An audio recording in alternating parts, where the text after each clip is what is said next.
hopefully you understand why are we preparing this for you, why it's part of your education. So this semester, the lecture series is engaging with questions of modernity, right? And modernity is a question that is also very valuable and really important to many of the things that we're teaching across the theory and history seminars, as well as in the studios, right? Like, what does it mean to be modern? Who decides what is modern and what is not, right? Like, we have some amazing talks about modernism and modernity in the Soviet Union. We have some talks about how does the Museum of Modern Art look at Southeast Asia, for example. We have some talks that engage with modernity in South Africa, with processes of modernization. Today we're going to have one example of a practitioner that engages with really, I would say, cutting-edge ways to think about architecture, about materials, about collaborations, about ways of making buildings and structures, right? Through all those methods, right? Engaging with science, with art, with culture. So in a way, the presentations are framed in ways to engage with those questions about modernity, right? So there's not one single way to think about it. There's not one single narrative. There's not one single place where these ideas are originated, right? We are looking also at a really broad scope and spectrum of speakers from Africa, from Europe, from the Americas, and so on. So now introducing our speaker today, dear friend, and somebody we really admire, so we're really happy that Enric could join us today. Enric Ruiz-Geli is founder, principal architect, and director of the Barcelona, Spain firm Cloud9, which works at the interface between architecture and art, digital processes, and technological material development. The architect's multifaceted projects include stage designs and buildings, installations and patents, realized together with collaborative partners. The most important projects of Enric Ruiz-Geli and Cloud9 include the Villa Nurbs, that hopefully he's going to show us, in Empuria Brava, an organically formed ecological and futuristic house, the Millennium Project in Valladolid, an urban retrofitting, El Bulli Foundation for President and Founder Ferran Adrià. And when I talk about collaboration, I don't mean like some architects collaborating with other architects. I mean, we're talking about architects collaborating with chefs, with people that deal with food, with people that deal with music, with theater, with stage, which I think is also something that we should be embracing here in the college, right? Since we're in a college that is also multidisciplinary and in a way also anti-disciplinary. Among other projects like the Media ICT building, the Net Zero building, with a very competitive cost of construction in Barcelona that was named the best building of the year at the 2011 World Architecture Festival, and most recently a project that I think is really cool by itself, autonomously, by the way it was done, that he probably is going to show us in the Caixa in the Caixa building. But it's even cooler because it made angry another architect that is known for spending unnecessary money from many cities around the world, right? So the building is inside another building by Santiago Calatrava. So that's also a really interesting way to engage with architecture, right? And not everything we do is autonomous, right? And there's also conflicting histories and so on. And I was really happy to know that the project was well received and that Calatrava is really angry about it. So without further introduction, Enric Ruiz-Geli.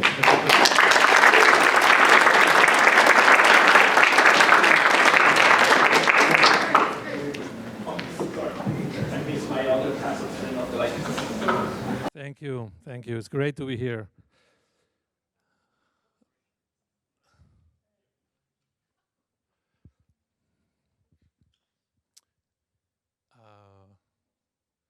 Thank you to be here, seriously. All right, so the plan with Cruz, of course, we have a strategy, which is to bombard you with many projects, as many projects as possible. You are in this moment in which you are, as I was in school, what you see is a kind of an atlas where the first projects were fireworks for my city. I was born in Figueras, the city of Salvador Dalí, small village, you know. I was there at your age, and I was not finished, so 5th year, and I got this phone call from the mayor, Enric, you are amazing, great projects and so on. Do you want to do the fireworks for our city? of course, my answer was, excuse me, I'm into museums, airports, office buildings. What is this that you're talking about? I look at the studio, and I look at the people, the tribe that we were working with together as a tribe, and the decision was, how many people will be watching this? Dear Mayor, maybe we are interested. How many people will be watching this? This is a 3-minute conversation, you know? So, well, the whole city, you know, fireworks, you know, 30,000. Like, all right, are we interested? And I had to tell him really quick, why are we interested? The answer was, okay. The night is like a blackboard, yes? Close your eyes, the night is like a blackboard, yes? And perhaps I can do fireworks, which are structures, instead of doing palm trees and whatever. Yes, so that's what we did. Fireworks, only blue, just blue. And $8,000 of fireworks is a lot. So we had a big budget. That was our first project. You see that there. And now I'm going to show you the Calatrava project at the very end. So that's a retrofitting. This is a map of my PhD that I am developing right now as a professional architect into a network of universities. RMIT in Melbourne is part of this in Europe. And all right, so let's navigate in this map, yes? Can we turn the lights off a little bit more so you get more sleepy? So it's easier, it's Friday, you know? It's kind of, I can do more inception if you are sleepy. Oh, I don't know. She knows, she told me, she did that thing.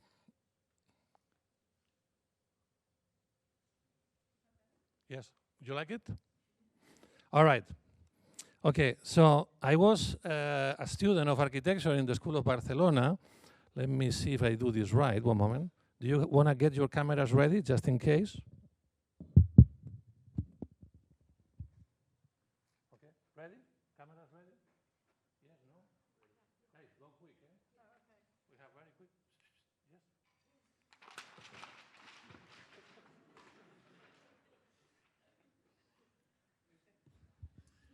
Well, I know I was laughing like you were laughing, but my teachers were Enric Miralles, Iago Conde.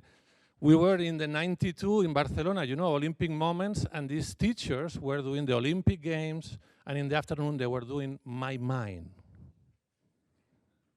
Yes, right? In the morning doing buildings, in the afternoon minds. And yes, I was not really into this kind of performative, but yes, we were getting buildings out of it. Yes, we were. Yes, we were. And we can get buildings out of collaborations, as Cruz was mentioning. This is a lab with an industry partner inside the studio, our office. This is me. And this is an artist, Pep Bow. He's been 30 years doing bubbles. What's his business? Bubbles. The master of bubbles. So I invite him to come to perform. It's a very interesting model maker. Pep, a bubble inside a bubble inside a bubble. What's the geometry of these bubbles? What is the density? What's the scale? Most important. The building. I've been in one, and this is not Photoshop. But they need to be structured. They need to have a wireframe. There is a structure. There's a wireframe. So we work with engineers, and then back to Pep. Filming PEP in 360 allow us to understand performance, allow us to understand fragility, allow us to understand time as an input. And as you know, bubbles disappear. But they are there, but they are not there.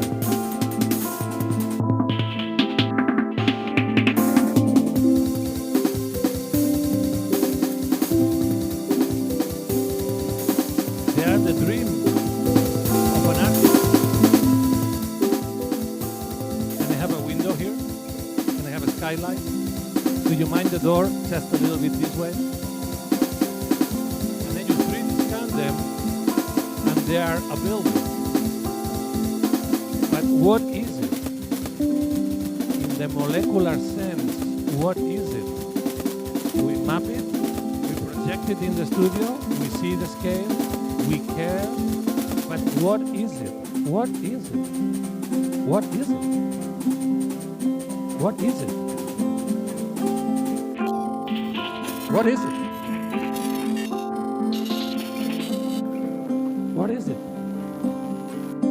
What is it? Glass? Just do it. Do it. Do it. Do it. Do it. Do it. And remember, architecture as bubbles disappears. It's just one moment. It's just there. Just.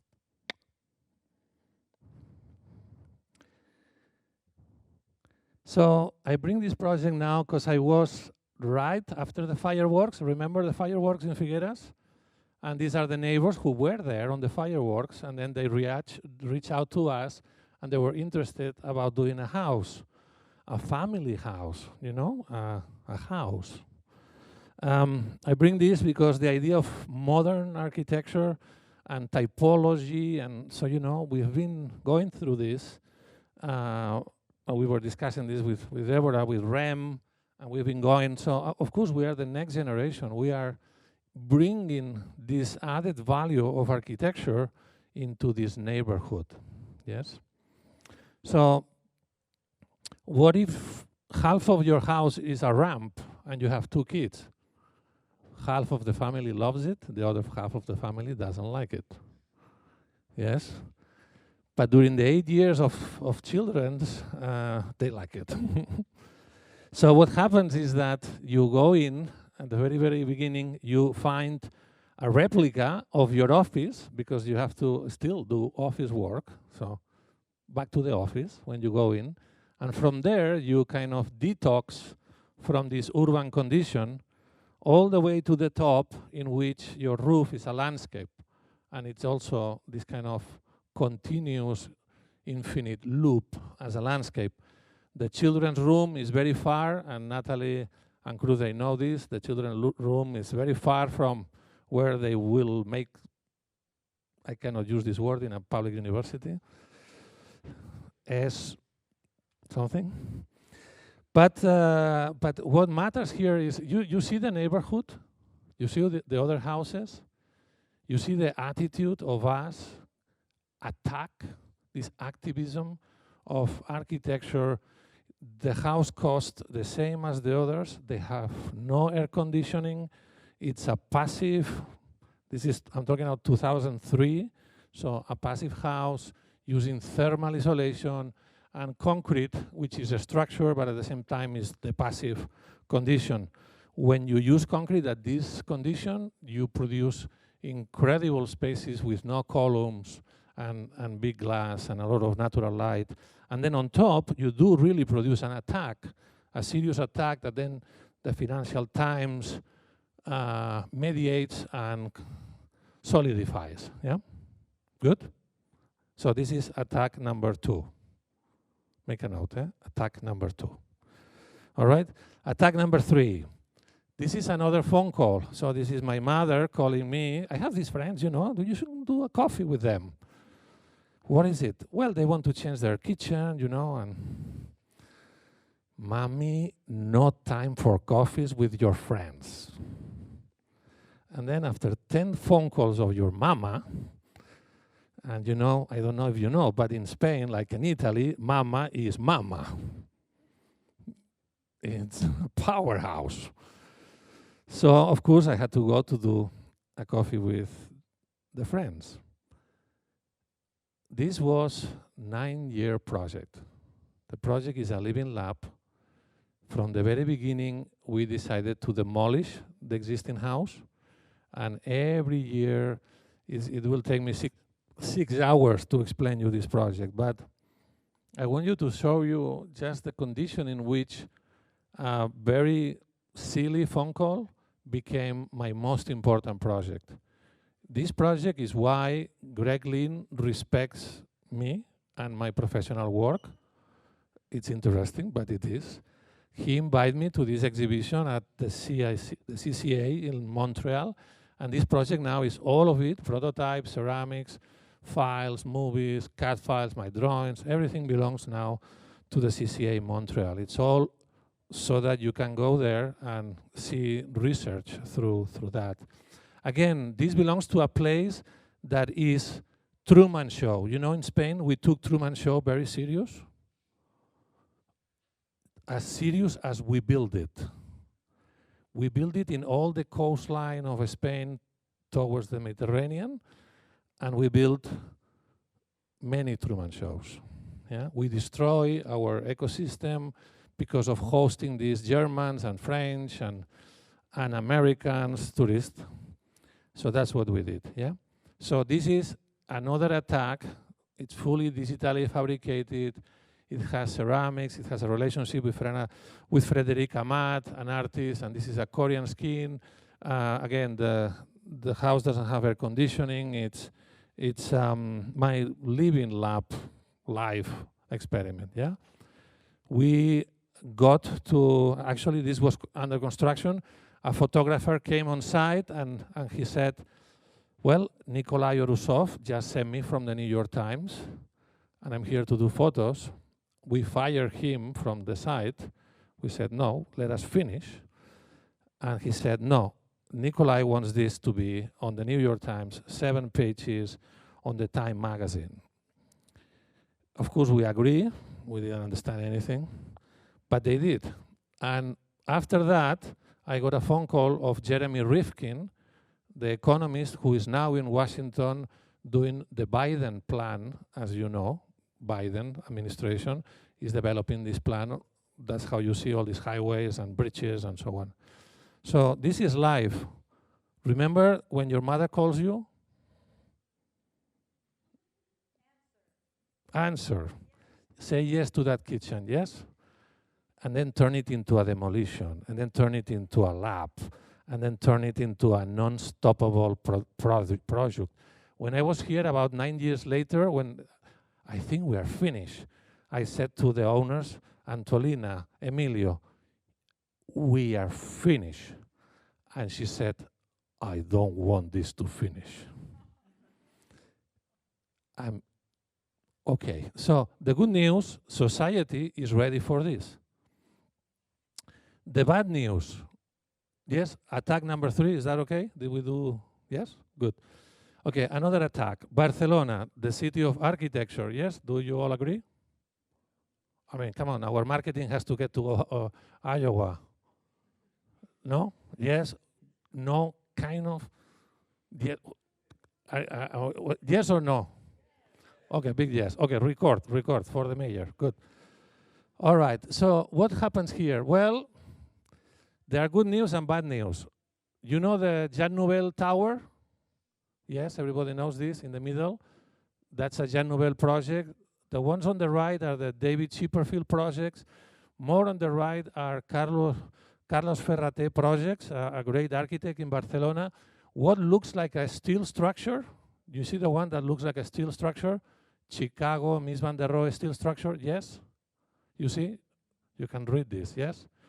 Well, actually, looks like a steel, but it's concrete inside. Okay? that building weighs 1,000 kilos per square meter. So this is a square meter, that's 1,000 kilos of materials, transportation, waste, and CO2 emissions, yes? We decided to participate in this competition by doing a building that will weigh 4 times less. Not 4%.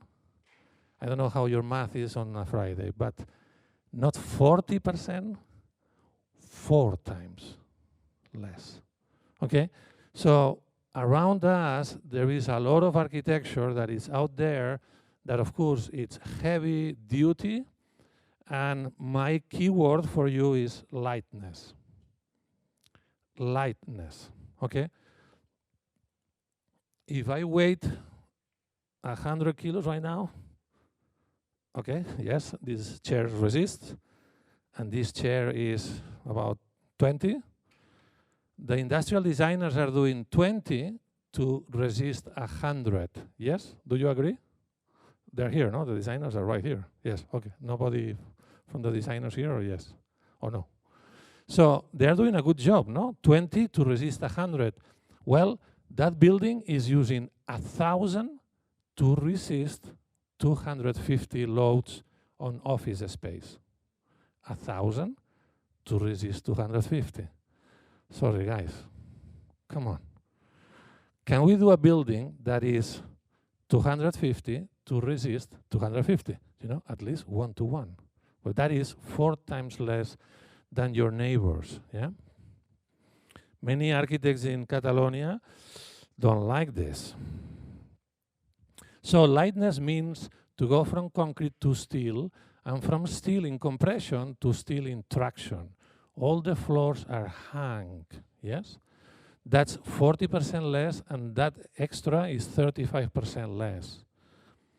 The structure is distributed, and it's digitally made. I thought I was gonna go to, of course, Frankfurt to make this building, but no.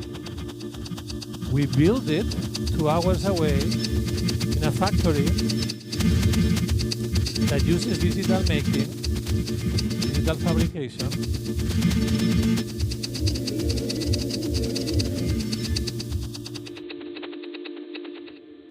So digital fabrication cost is time of the machine and material, yes? I mean, you are making models here, so you know.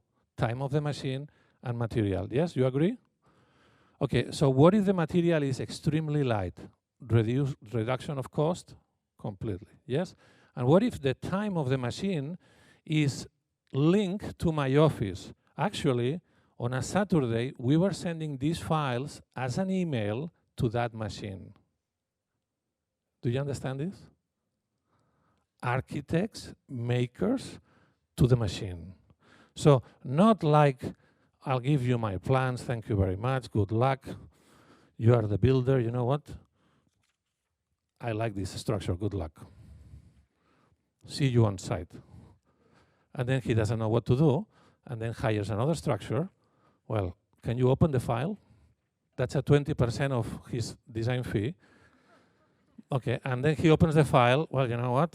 It's too heavy. 1 moment, I have another friend. Another 20% lost on the transfer. She divided, well, she doesn't like the structure, actually. So she makes her own structure and then sends the files to the manufacturer who is getting steel from China and Russia. And then now I am on site. What is, this is not my design. 1 moment, rewind. Do you like this structure? Okay, take the 20%, but I keep the project. Are you friends with him? Take the 20% too. But give me your email of your machine. Give me your email of your machine. You understand? Yes, no? So you can imagine the hand of the young architects in my office with the mouse and, Enric, email, yes, yes. Can you do it, please? Can you send the thing? Yeah, it's good, no? You know? Let's go. So that's how we build it, you know. As architects, we took responsibility, and at the same time, every time I take the plans back to me, I get knowledge, because I'm getting knowledge from you. Where do you bring the steel from? How is the email of your machine? What sort of resolution your machine works with, right? I get more knowledge. So as you see, do you see the structure here? So the wind loads at the very top produce 100% of pressure, at the very low, 0. You see the kind of, I mean, it's Gaudí, right? The mesh of Gaudí. And do you see how many thickness of the poles you see?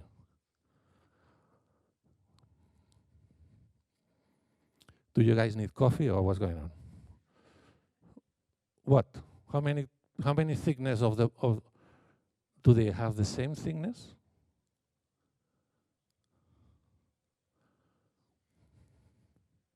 Deborah, you are closer. They are the same thickness?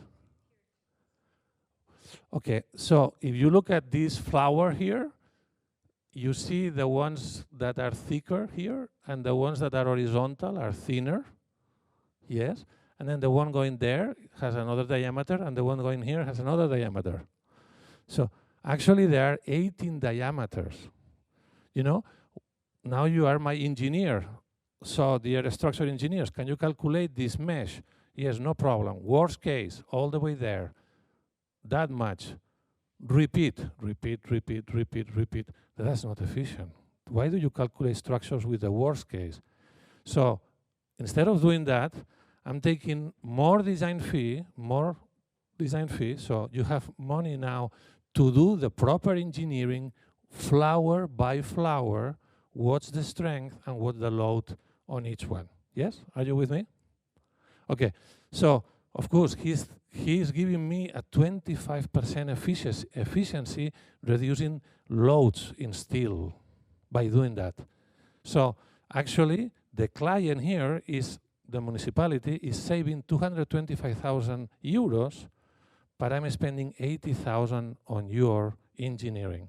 Where do we want the money? In steel or in knowledge?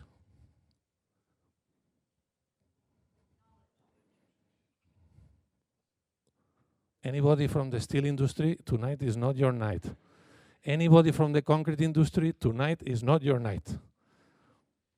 So this is a factory of knowledge. Deborah, Cruz, Natalie are here producing knowledge. Therefore, we should keep that economy with us, right?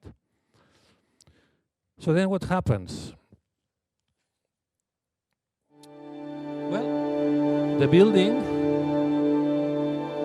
cannot produce light pollution to the city of Barcelona, because my biological friends, they love birds, and they tell me the more birds, the better the city. If we want birds, no light pollution. So there's no light in the building by night.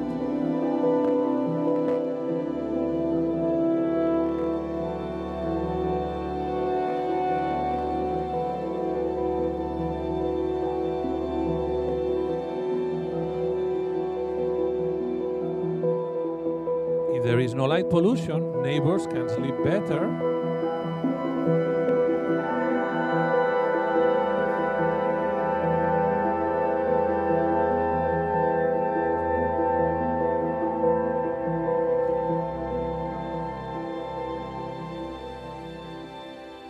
So every day the building charges with the energy of the place, of the day, and turns that light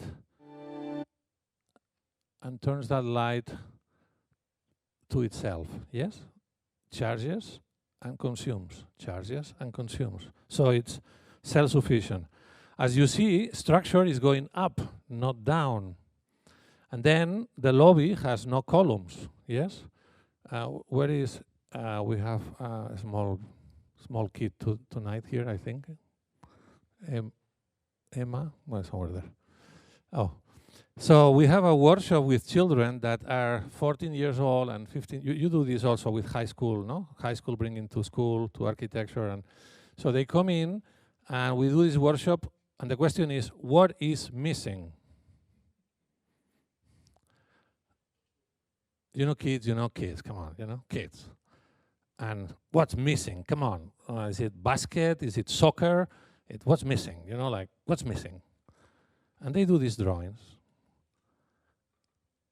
You know what they say? 14 years old, 15 years old, come on.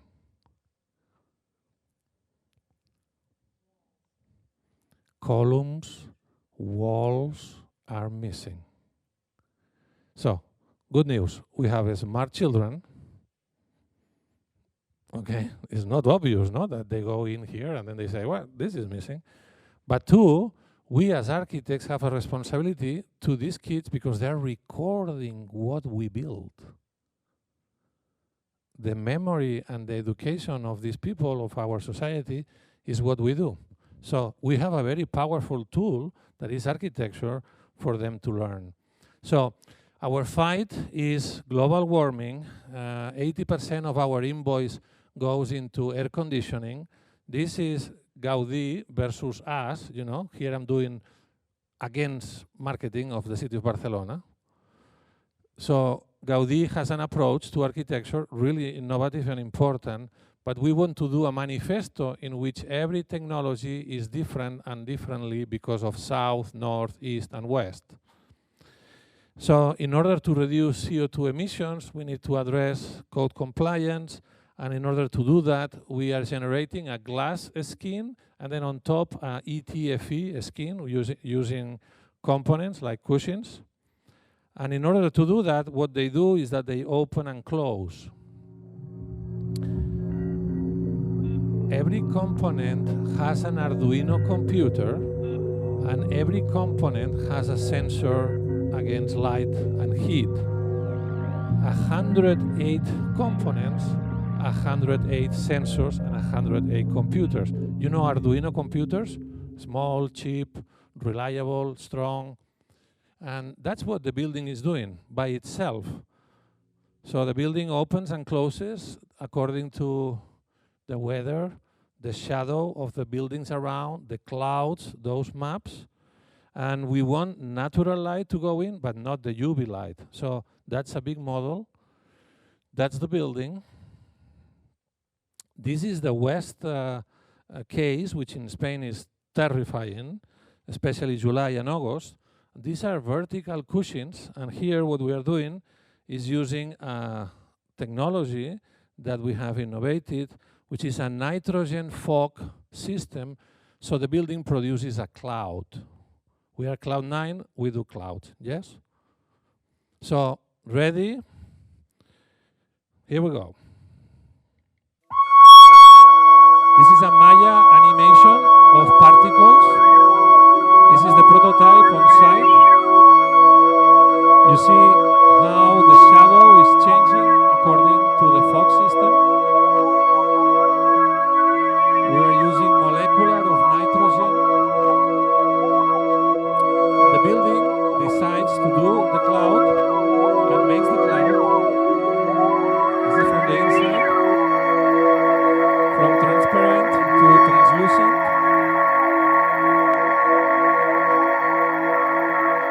It takes 30 minutes to produce the cloud.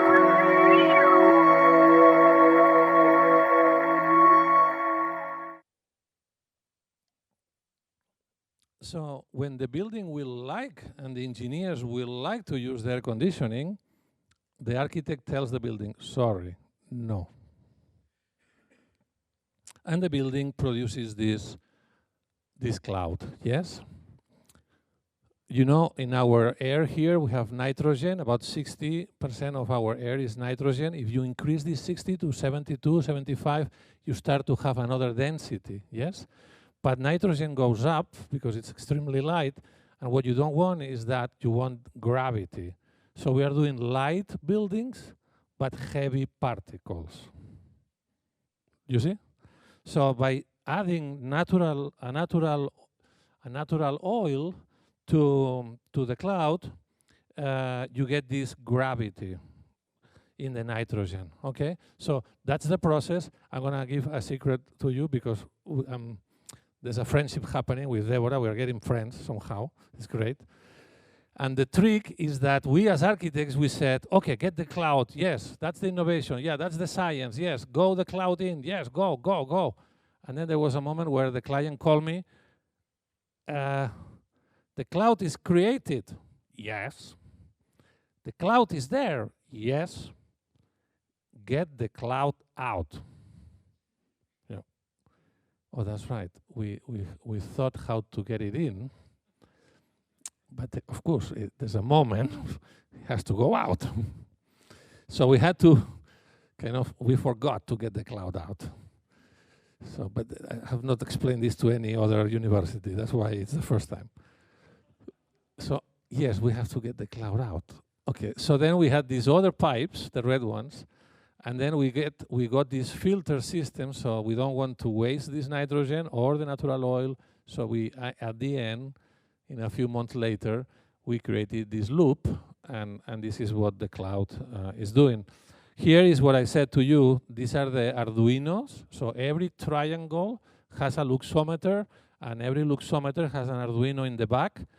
It's not about servers and slaves. There's not a core. It's distributed. They do what they want, and they do it by themselves.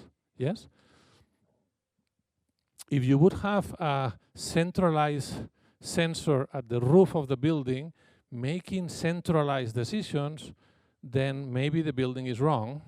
But instead of that, what I would like you to do is distributed intelligence. Yeah, that's the key word, distributed intelligence. Yeah. All right, so that's how you get again to the lobby. And there's a lot of sensors to produce a net zero building. It's about 900 of these sensors. You know, we are in a radical movement as architects. If you are the owner of this office and you rent this office, you go in as you are the boss, you know, and you want to turn the lights on, and then you look at the lights and the lights don't turn on. And then you do it again, and then what the F? I'm the boss, you know, what's going on here? The lights, but the reality is that if that sensor tells the building that your table has 600 luxes of light, you can read the newspaper, you can read the book, you can completely do your work, the building is not going to turn the lights on. It's a radical moment, yes? So we may be right and we may be wrong, but the building really pushes boundaries to not spend any energy. And then the role of the architects now is not to end the project and then give, like, thank you, client, here you have the key, don't call me, don't even try, bye. And we leave, no? We leave, right? Architects, it's not even finished, we are gone.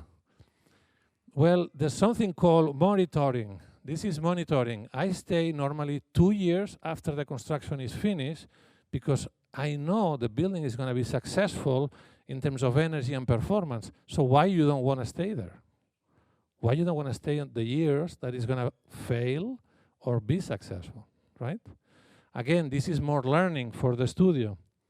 All right, so the summary is you have to know about green roofs. You have to bring wildlife back, birds, nesting, photovoltaics to produce the 15% of the energy consumption of the building. You need to have the 108 Arduinos. You need to bring water to the sea in front of Barcelona so the water cools down and that water comes and it's your air conditioning, but there's no air conditioning, yeah? And then the nitrogen, vertical fog, etc. So it's about systems. It's really architecture about systems, yeah? And you are an architect that masters this holistic approach. In this image, you see my mother 7 times, my kids 12 times. You see, it's I do some lectures and people say, "Nice render." Like what? Which render? What are you talking? We're building this. Imagine if we are building this. Cruz, this is for you and Natalie with all my love. What is this image? please. A model, good. And? Sorry? 2 women, very good. Do you have an idea of the culture of the woman? Would you say Muslim? Yes? All right, so this is Kuwait. They are women, they are teenager women, let's say, because this is a high school. So imagine being in Barcelona, we are MoMA, New York Times, you know, and what happens is you get a photo like this, what is this about? And first, my first question, who gave them the plans for free? And 2, I love this, what's going on? And then I took an airplane, of course, no, to get there and talk to them. So they told me, what are you talking about, the plans? They're everywhere, they're online. They're online? What do you mean? My office? What? Yes, it's shared. It's beyond our office, you see? So they are doing models of architecture in a high school in Kuwait, meaning 14 years old, 16 years old of our architecture. You can see the impact of things we do and the way this impacts other cultures, right? We are so proud of this and so surprised. Okay, we jump to another attack. This is in Zaragoza. This is the expo. It's the World Expo.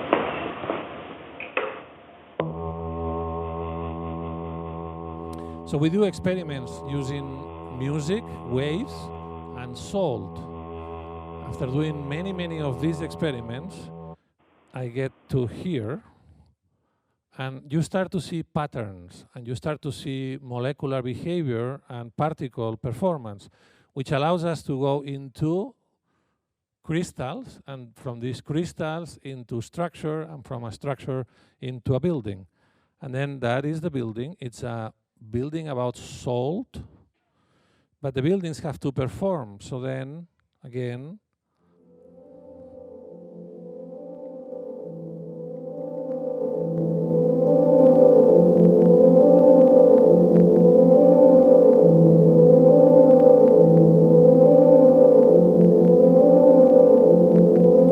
what if our bodies breathe and sweat? And what if our buildings also breathe and sweat? So we need to produce a component. This is a ETFE, fiberglass, nozzle, water mixed with salt in order that the building breathes and sweats. We do some kind of quick experiments using water on models. Yeah.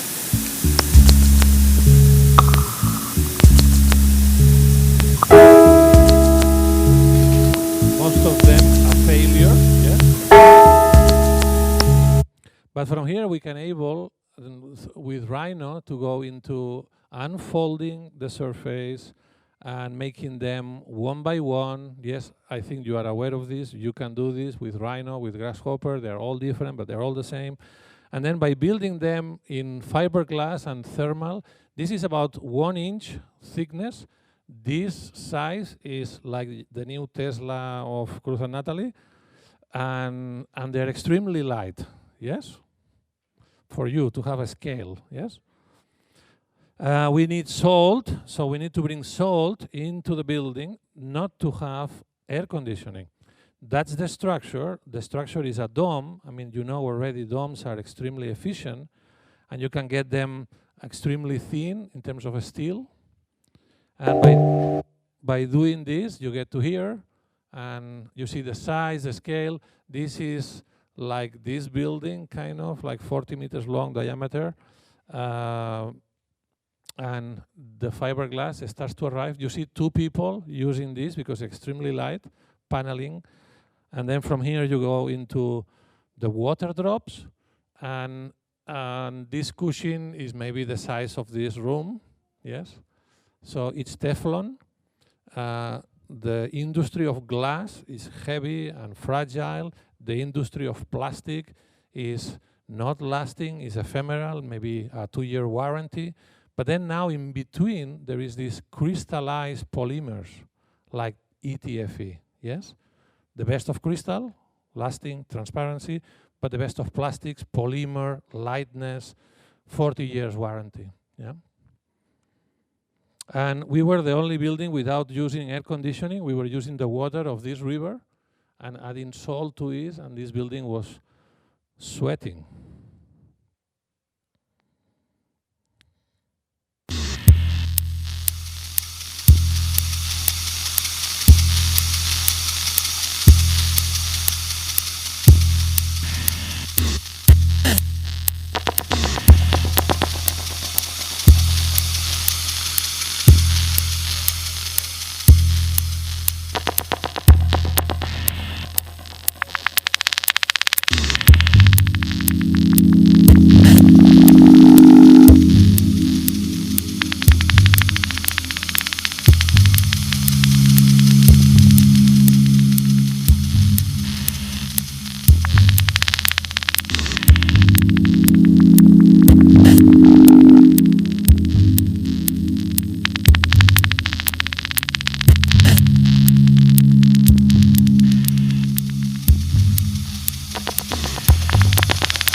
Getting about that thick, yes.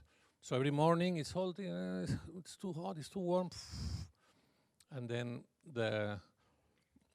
another project, which is in San Sebastian. You know, San Sebastian is in the north of Spain. It's about the Mediterranean culture in Barcelona, and here is the northern part of Spain, which they are very attached to their waves, and they're very attached to fishing. I'm very attached to this culture of the ocean. We started by learning particles of water, waves against waves,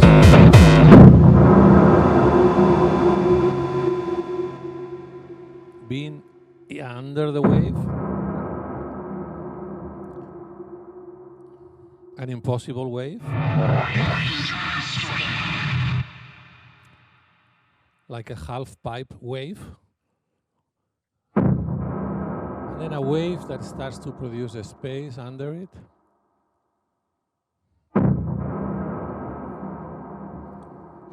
So we are water, this is about water and particles. You start to learn from it, yeah?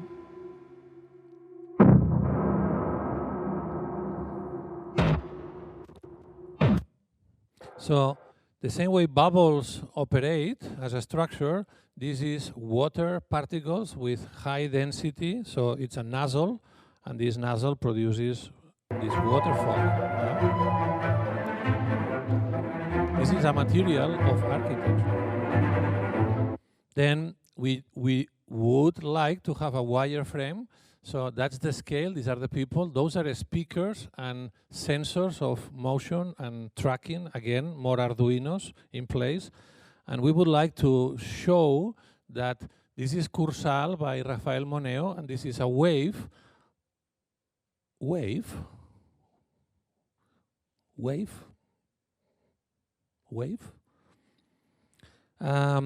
Imagine you look at the waves being created and our wave being there between waves, we would like to link this fiberglass structure to energy being produced by waves. So this is an incredible technology by Tecnalia that starts to produce energy for the city. And our wave, of course, doesn't fight the forces, but moves with the forces of the wind and waves, and it's about fiberglass composite structures.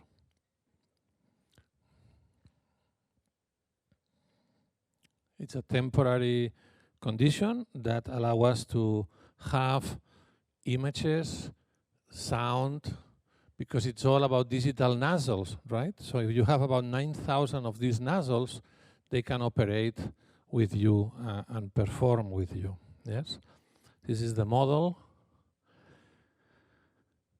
We had to work, as Cruz was mentioning before, we had to work with a hairstylist to do this model. You have an amazing hair, by the way.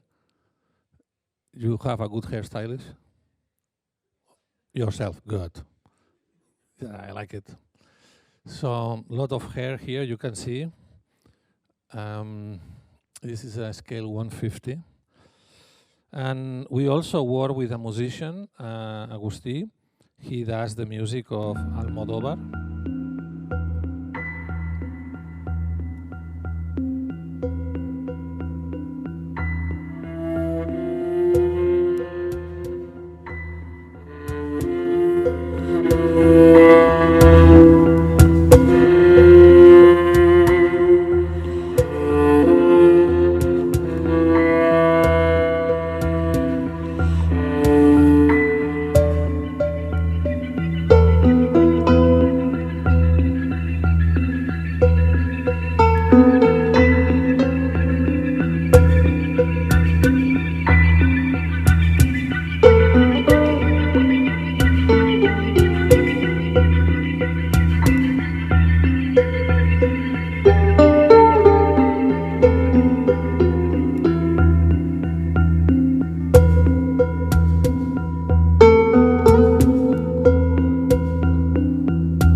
Water, be water, my friend. Yes?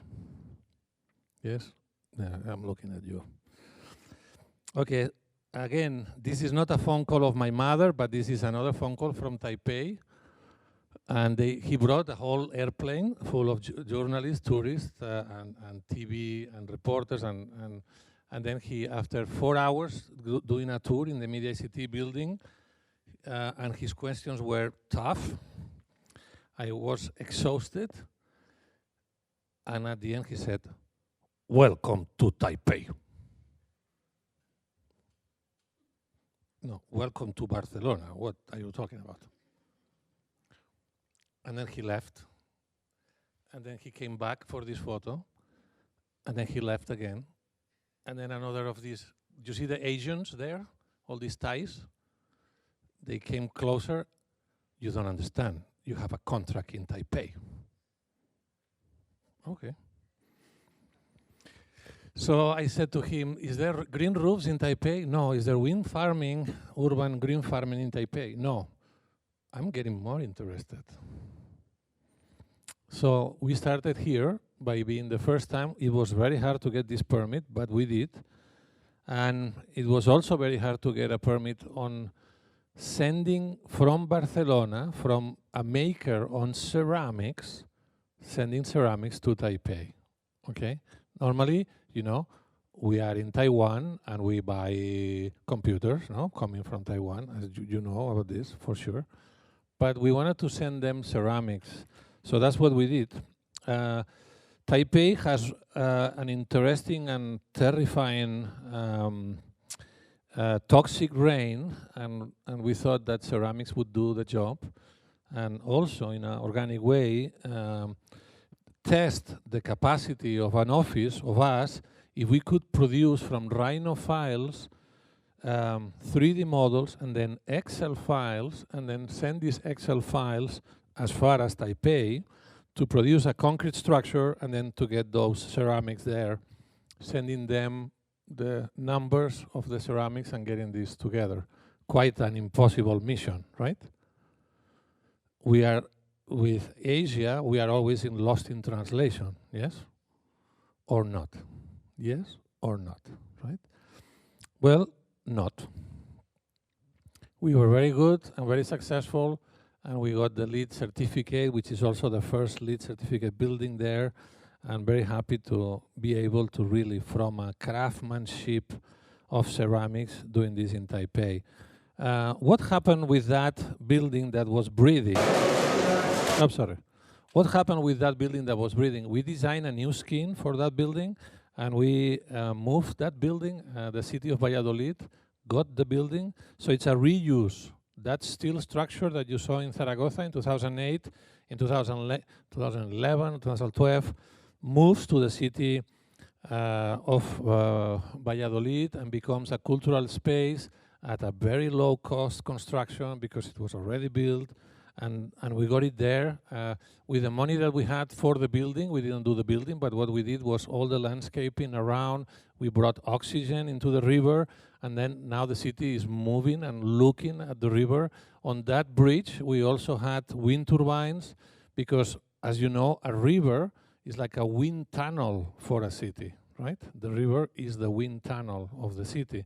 So those 10 wind turbines produce the energy of the building, and that is the new situation of that building, of course, learning from Pep Bow and bubbles.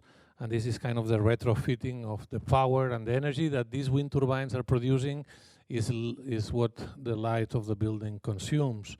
We got the first European Retrofitting Urban Award, which is 5 leaves on a Green Building Council Europe. Yeah, good news? All right. I told you when Jeremy Rifkin called me after the New York Times article. Remember I told you? Yes? So he is there in the middle. If you go through his books, Economy of Hydrogen, if you go through the book, Empathic Civilization, it's really important for a university and a place like you, like this school, to go through this. I would say that for Cruz and Natalie, they are maybe too capitalist. I know them, and we are activists in a very strong condition. This photo was done in Texas. Anybody from Texas? Oh, here we go. How are you? All right, so imagine your mayor, the mayor of Houston, has 2 checks of $18 billion ready. You know him? Well, it doesn't matter. Okay, but he has those 2 checks, okay? And he's going to build 2 nuclear power plants. He is. And when he's going to go for the signature of those 2 checks, the woman who leads that office says to him, "Are you sure?" I'm the mayor. Of course I'm sure. I say this again. Are you sure? What's your problem? Well, this means 40 years to pay with public taxes these 2 nuclear power plants. Your decision today is 40 years of taxes. Just imagine. So I got scared. What's your problem? And she said, I have a friend, Jeremy Rifkin, who could come here, do a workshop, help us make a decision whether we go or not with nuclear plants. Okay, Jeremy called me, another of these phone calls, and he called me, and Enric, you are the architect of the team, the only architect, activist, and you will join this workshop, and we are fighting the Japanese lobby of nuclear plants and the French lobby of nuclear plants. Ready? Ready. Where is the workshop, sorry? Where did you say? I hope it's Denmark or Berlin or Switzerland or like Texas. Do you really mean Texas? That's the worst case. 2008. Texas, 2008, okay? I said, they have uranium, they have coal, they don't stop mining, they have oil. You don't want to start there, you know, it's a very difficult workshop. What did Jeremy said? we start by the worst case. Oh man, okay, let's go. Okay, for 3 days, I was shooting Excel files against the French nuclear lobby and the Japanese. It was a U table, the mayor in the middle. What happens when there is no wind and your wind turbines don't produce energy? Well, don't worry, we have all these PV cells on all the public buildings and we are shooting and... Okay, can I ask, what do you do with your nuclear waste? And the Japanese, we manage it. Can you be more specific? You see the problem? 3 days. I think part of you as a professional, I hope, that is my wish, you will be having these Excel files, war games, in a friendly way to make your case, yes? And really, it really works. The decision of the mayor was, I cannot make a decision. Jeremy, do you have any last minute question for our dear friends, the French and the Japanese? And of course, Jeremy is our more strategic weapon. Jeremy, do the question. We had it all ready. And he said, how many people will work on the 2 nuclear power plants? How many people are we talking? Okay? The French, I get the answer. Please, please, me. Mayor, in your cell phone, you will know everything, the waste, the production, everything. It's about 80 people, including maintenance and, you know, the engineers and everything. And Jeremy said, well, our plan is more like 3 million green jobs,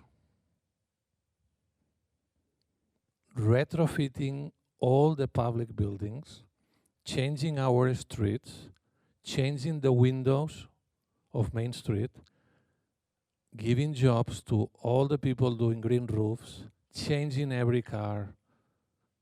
And it's going to take you 10 years, but we'll get there. But if you can do it with 80, boom, big boom. The mayor said, okay, 1 nuclear plant, you guys fight. Jeremy, you have $8 billion to turn Houston, CPS, the energy firm in Houston, into a Green New Deal. Go. Okay. Okay, right? We flew back, and then he calls me when he got to Washington. Enric, give me all the green architects you know, because I'm producing a list of architects to produce that energy attack. Yes? Yes? Well, Renzo Piano, okay. Richard Rogers, okay, we have 2. There's someone in Italy, who's someone else? Stefano Boeri, yeah, he's good. He hasn't built anything, but he's good. Okay, me, my friend Greg from LA. I think that's plenty. I mean, green architects, you know? Nobody in Africa, nobody in Asia, that's it. We are Europeans and Africans, so no Africans, no, okay, that's it. Africa and United States, let's go. Jeremy, this is the list of architects. I've never got a phone call screaming like the one he got just after the email I did. We need 300 architects here right now operating this. I decided to start teaching. Yeah, you laugh about it. Yes, you laugh. Sure you laugh. I went to the EA to make sure 20 architects were creating every year at the EA. That's why I'm in the field of education. If we don't have 3,000 there next week, it's a joke. My net zero building in Europe, they are 4. They're 4 right now. 4. There's an office in Charlottesville, in Virginia, VMDO, who have done 8 in Virginia this year. Virginia, you know? Virginia. So, Who is now the #1 state in US in green energy?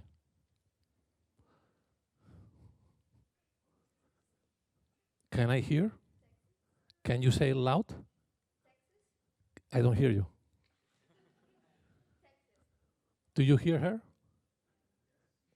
Sorry? What happened with Texas? Amazing. Unstoppable. All right. One more project, that's it. Last attack, yes? So Houston was a big attack, yes? You agree? All right, so the end is what he's playing. We got a letter in the middle of August.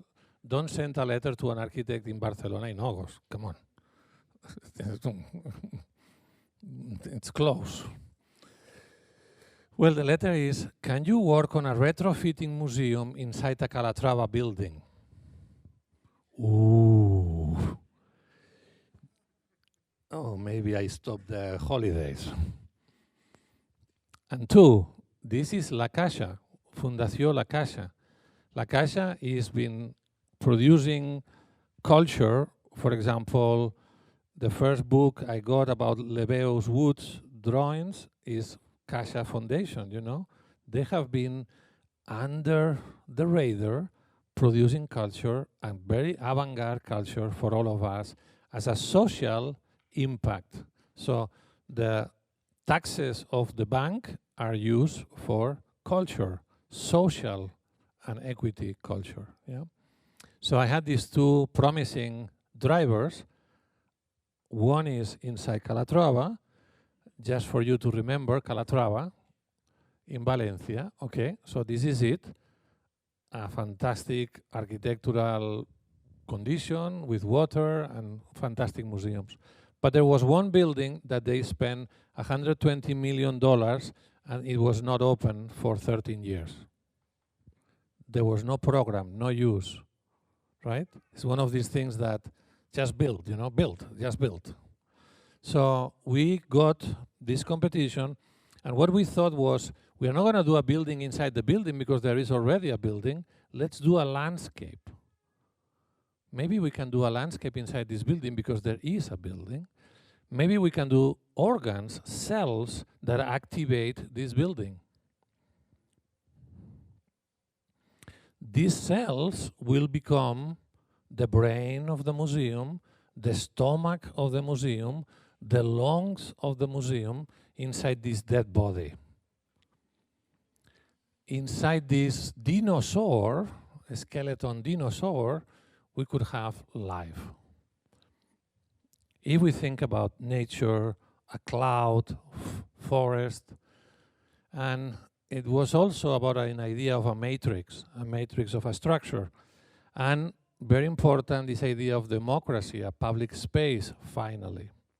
So we were pushing this condition in which the cloud was there, and then the air was going up, and then it was like a chimney. We were turning the building into a huge air traffic particles chimney.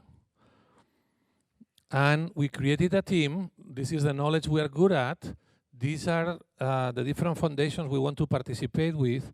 The third line is very important. It's the makers line. There we have designers, an artist like Frederic, a ceramist like Kumella.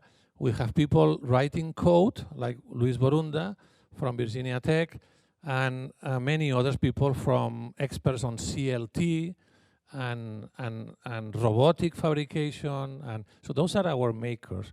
After the team of makers, then you get to those renders that I'm going to show you in a minute. And from there, you build, and then you deploy this for society, right? Those are the renders of the competition. People were going in. The floor is Calatrava's floor, and those are the ribs. These are steel structure ribs. And we are proposing something extremely light. This is the brain, and this is the library and the brain of the museum. And this is the stomach, the restaurant. Food is culture. The space for education and children and families. Because you know where these spaces are, no? Normally, go to any museum, the space for children and family, after the toilets on the corner, down behind the ladder. Excuse me? Education. You are here for this, right? Education. Well, education, the best spot, the best space, the higher space, the central space on this landscape, yes? And an auditorium, a space for theater performance. You know, Peter Brook, there is no theater if there is no breathing. If there is no breathing, there is no theater. If there is no breathing, there is no architecture. If there is no breathing, there is no architecture. So, this is the movie we sent to the committee. I'm showing you this so you know how to win a competition, okay? Well,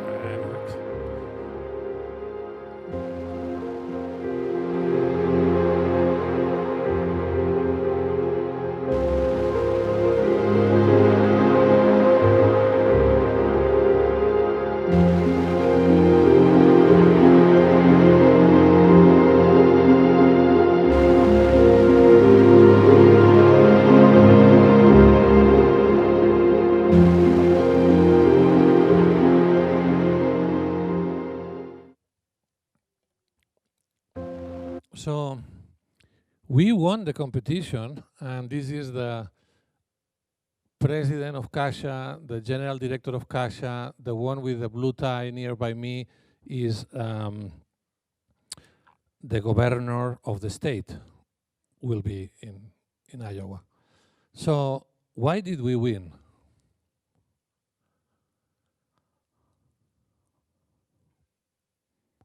Left, right, center. I'm gonna go center. So why did we win? What do you think, guys? Do you have an intuition? Just imagine, at the end of a competition, there is always finalist. There's always, it's never one, right? So finalist means 3, 5. This time was 8. 8 finalists got to the president table. Tuk, tuk, tuk, tuk, tuk, tuk. A building, tower, a building, underground, a building, cube, a building, funky, a building, a landscape. All these buildings compete between each other, of course, and the jury was, and this got reduced to the best building, yes? And this, according to the notes I have from the jury, because they shared 2 years later, the nothing. They call us the nothing. Excuse me, my project is called Agora. Agora. It's about talking, it's about space, it's about civilizations, of conversations, of, what do you mean nothing? The president of Caixa came, oh, of course, this is much better, look at this is fantastic, let's go, this is the one. That's a very easy question. The nothing, the thing. I go for this one, because here I know what I can do in the day of the opening. He was thinking the scissors, yes? The thing, boom. It's a cloud, what do you mean? What is going on here? I don't, what is this? So interestingly enough, a building that has the auditorium on the 3rd floor evacuates, like this one, in maybe 30 to 40 minutes, all of you, yes? While this landscape, because the auditorium is on the ground floor, evacuates in 3 minutes. Elevators, foundation, nothing. Structure, nothing. One moment, yes? So all the technicians that were supporting the president's decision said, we don't agree with you. Can you imagine technicians saying to the president of the most important bank in Spain, which is the 3rd in Europe, we don't agree with you? That's the activism Cruz defense, yeah? So that's the 3D file, that's the cloud, this is the structure, all the matrix and the different Rhino files working together. Interestingly enough, to produce these palm trees, they are built out of steel and CLT. Yes, you know, you're aware about CLT, yes? Yes, good. Okay, so imagine you have a steel structure and CLT, but in order to protect the steel, you are going to use some sort of paint that protects fire and makes this steel resistant to fire. But maybe there's another option. Maybe we panel the steel with timber, with CLT as well, in a way that if there's a fire, wood protects steel. I say it again. Wood protects steel against fire. Sorry, Houston, we have a problem? No. So that is the interesting application here, which is the two coexist. One helps another. This is cheaper, this is more performative, and of course, it's important against CO2 emissions, the use of CLT. This is the main entrance, you see now. This is the Agora, the space for dialogue and stay. It's a public place. You don't have to pay to be here. You pay, you don't pay. You are there, it's public, and it's kind of sharing. We use fiberglass for this building, 6 millimeters. We are very interested in bringing lightness to lightness to lightness. Again, 6 millimeters for this. Another time using composite, and also this one. This is a way in which you produce a skeleton. So the timber makes the molding for the fiberglass on top, and then all together get into the truck in order to move it and transport it. This is how you start with those elements, and you know all of this about milling, and then this produces this, and then from here you start to go into molds, and then molds into space, and then space into real structure, and from here to here. Yeah, let's go. Okay, that's a natural garden that it's based on Mediterranean planting and a very low consumption on water. The same with ceramics. We are using this idea of molecular ceramics. Actually, I brought one for Deborah. Okay, I'm going to give you one of these.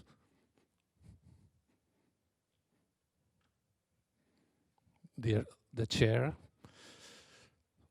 An applause for Deborah, because I'm here because of Deborah and Cruz, okay? Guys, please. And I'm not going to send you this. This one is for Emma, okay? All right, so these molecular mosaics and ceramics are, as you see, they follow the surface, and they are parametrically, you know how many ceramics you have to break to produce these forms, yes, normally with mosaics. Instead, it follows the geometry. The master people who are installing them actually kind of continue with the idea of the surface, and that's what you get, yeah? Okay, Doc? But there's a huge problem with Catalan bolt because of the acoustics. This has great acoustics, by the way. So we had to produce a new ceramic that absorbs the acoustic wave and captures the acoustic wave as a section. So this is a section, and this is the surface, you see? Every of these tiles absorbs the acoustic wave. And then all together looks like this. Remember, nothing. Okay? Let's go to the cloud. So this is one of the latest renders. Here we work with a very strong combination between steel structure and composite structure, which allow us to have a very light structure, which allow us to have broken glass as a surface to the cloud, together with salt. This is a ETFE cushion, green lights, and natural light goes in. This is an exoskeleton, which uses code. This is the code that Luis Borunda did. Imagine he is a researcher at Virginia Tech writing this code. This is why Virginia Tech logo is here, yes? And this is tested against fire, and we have molecular of ceramics inside the PLT, inside the polymer. So the ceramics make this polymer not to produce smoke and not to drip on our heads. And that's how we have now produced one of the surface. Is this going? Yeah. And so, of course, it's an accelerated movie, yes, and it's many miles of filament. But this is how you produce the exoskeleton. For the first time, this exoskeleton is a prototype, and it's there. You know, it's not a model of a structure. It is the structure. Code compliance, fire compliance, structure compliance, structure engineering. So it's the thing. The 3D printed surface is the real thing. Yeah. Okay. So we were very happy. You can see all the team. Nobody believed we got to here, but we believe we got to here. I hope you have a lot of hope in the world of architecture, because you're going to push, and then again, this is one of our latest attack. That's the 3D print. The blue is LED lights, which are linked to a network of buoys in the oceans right now, and the data of the temperature of those oceans are changing the blue on the cloud, because in a way we want to explain global warming and increase in temperature in the oceans in the Arctic. And why not to dream as a kid, as you also pointed out, to dream. I see you do models, no? Cupboard models, no? A lot in your studios, yes? Okay, you do cupboard models? Yes? Okay, we do cupboard buildings.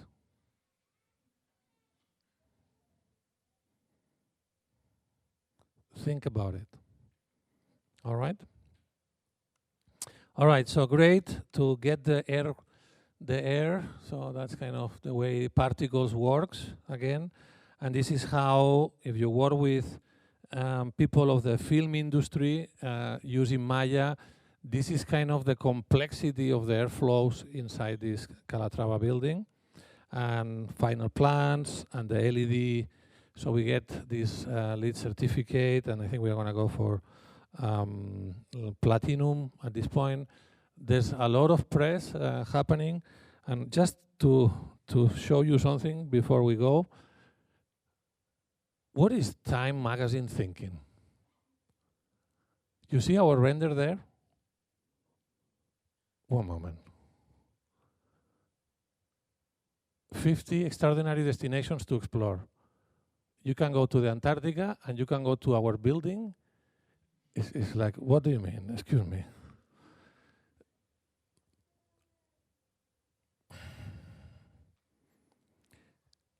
We are not alone doing what we do, you know? There's people that really think this is a landscape. What? All right, so just to end, thank you for time and be here with us. I really think that think for a moment about the me, like be authors, be creative, be innovative, as today the jury, I was on your studio, and be that me, but don't forget the we. We need to empower we, communities together, teamwork. It's as much as important as the me as the we. Thank you very much.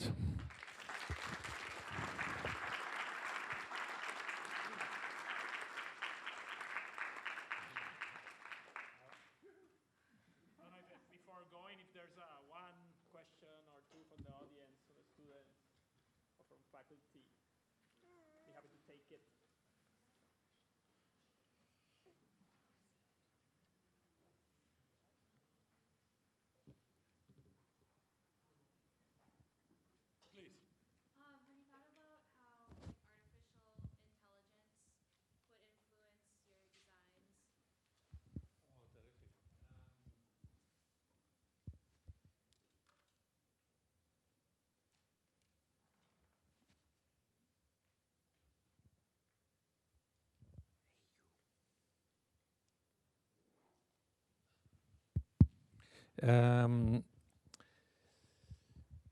It is a very good question.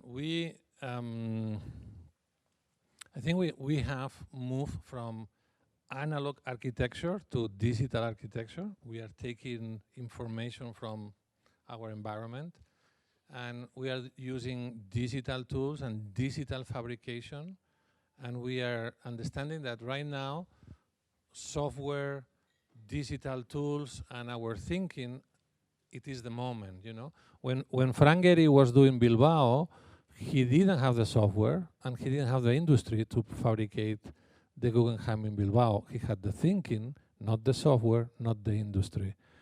Again, I'm mentioning Greg. He had the knowledge, he had the software, but not the industry. This generation has the knowledge, has the software, and has the industry.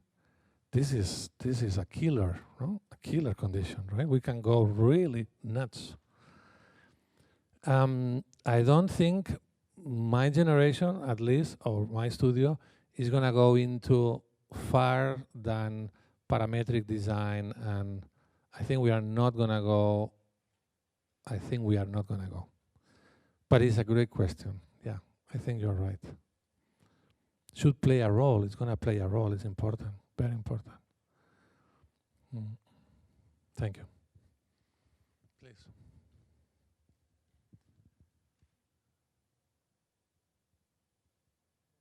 Oh, here, this way. Oh, lost in translation. Good. I saw saw the projects, and they're terrific and excellent. A lot of them are really, you know. Okay, yeah. So really excellent, because some are part of. I recently also working on the digital fabrication, and also clay as the terracotta for architecture. So I'm about to do research on that part. She talking about how about the AI part. I'm thinking about, because they're also working on the smart architecture. How about the concept called the IoT, usually called Internet of the Things, social with like architecture, and how to think about that part, and what kind of potential future for that part?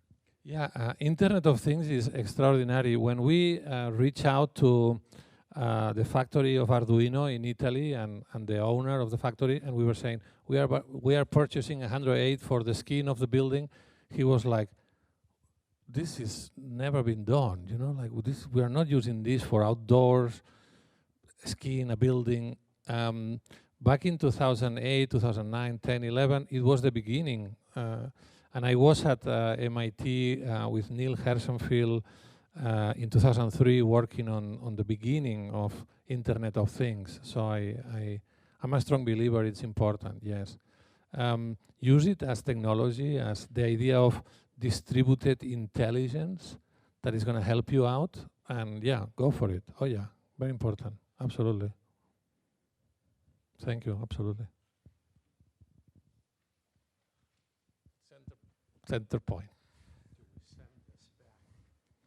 Oh, they are going to go for me, these ones.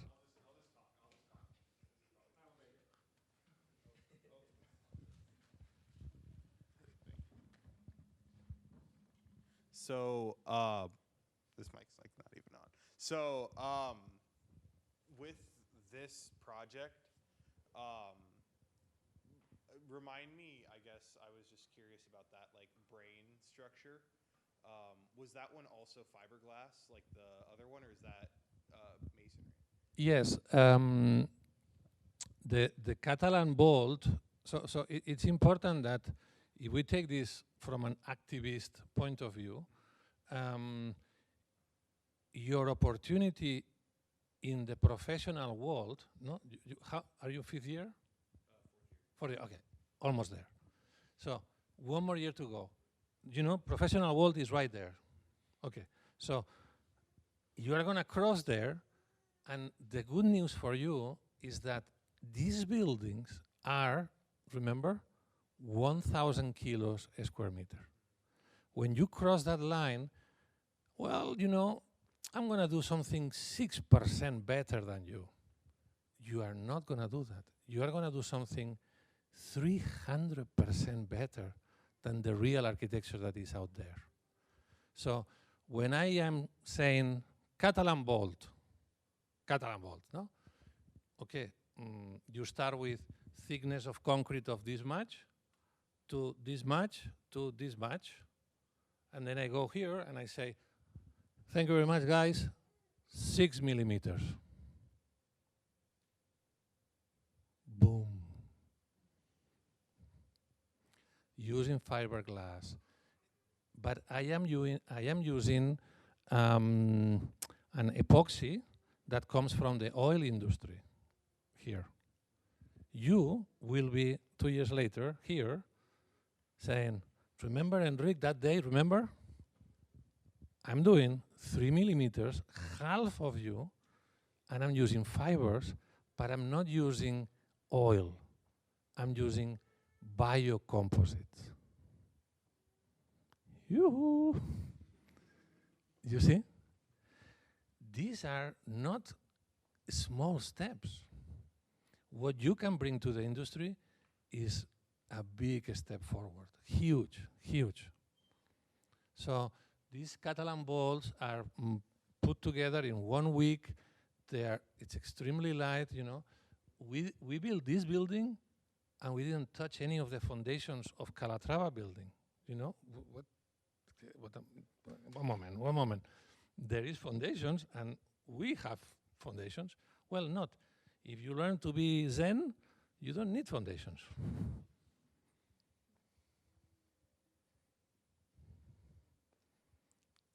You'll go beyond us. Seriously. That's why you're doing a good question. Thank you.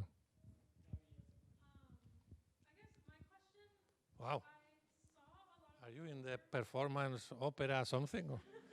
Oh, yeah. This, please.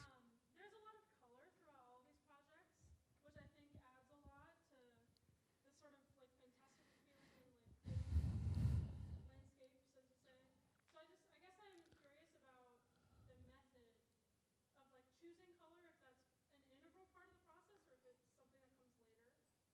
No, it's integral. If you are in this architecture of particles, like science and physics and quantum physics, you know, we don't go to our ceramist red, because he's like, excuse me? He's into chemistry, you know? He's 800 temperature, the gas kiln. So what are the minerals that are going to produce that ceramic performance through light? So we had a photo, in case of the colors, as you are asking about the colors, we had a photographer working on the Appalachian mountain through the seasons. We wanted this architecture to be seasonable, so that photography influenced and informed this chemistry of the ceramics, so that this disc, she doesn't know, but it's a leaf of the Appalachian Mountains. So very early on, we knew that from the outside Calatrava is white, and we knew that we are not going to do a white landscape in a white building. He has 7 kinds of white, you know. If you look at the knowledge of the indigenous people about white, it's white, and it's like an insult, no? In the Arctic, white, excuse me, are we talking about that fish or that cloud, the white in the early morning, or the white of the broken eyes, or which white? No? 1,000 whites. So it is like an insult to those cultures to do a building white. Which white? I don't know, white, you know, white is white. No. I'm with you. Colors are strong and they build empathy. The client was freaking out with so many colors. Can you just use 7, please? No. We are cooking colors. If you want a ceramic orange 10 times the same orange, it's not ceramics. No ceramics. No. Ceramics is about the time in the oven, that fragility, that cooking process, the chemical process. You know, it's like an omelette. They are not the same. Not the same. Yeah. Thank you. Great question. Thank you. Please.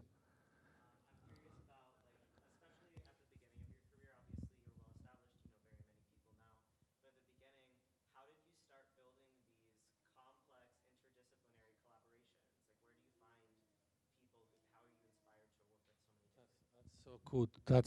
That's crucial. No, it's very intense. You know, we did these fireworks. Then I had a scholarship to design the posters of the lectures of the School of Architecture, and I was there. And an artist came, and well, I was thinking to do a house here for the exhibition, so on, and then I was, well, I'll go to your studio because you need a house, right? Yeah, well, something like. So I got there with a model and 200 ideas, of course, like you. And the artist did not react negative, but said, I want to add 100 more on top of yours. Pa, pa, pa, pa, pa, pa, pa, pa. I was like, wait, one moment. He said yes to everything, come on. But that day, I learned we are a platform. Architecture is a platform of contemporary culture. Boom. Calatrava has a contract that does not allow artists to go higher than 8 meters on that museum. Does not allow to screw on the walls, does not allow, excuse me, your building is 60 meters tall. What do you mean you don't allow more than 8 meters? What is this? What are we doing?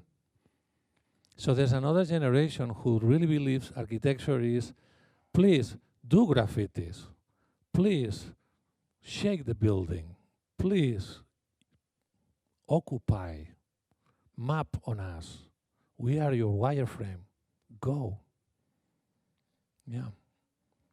If you think like that, that network of artists comes to you because you're another kind of architect. And that's kind of the win-win relationship. Yeah. And we said yes to stage design, yes to exhibitions, yes to art installations, yes to parties, yes to parties. We design parties under highways. Let's go, you know. Mm.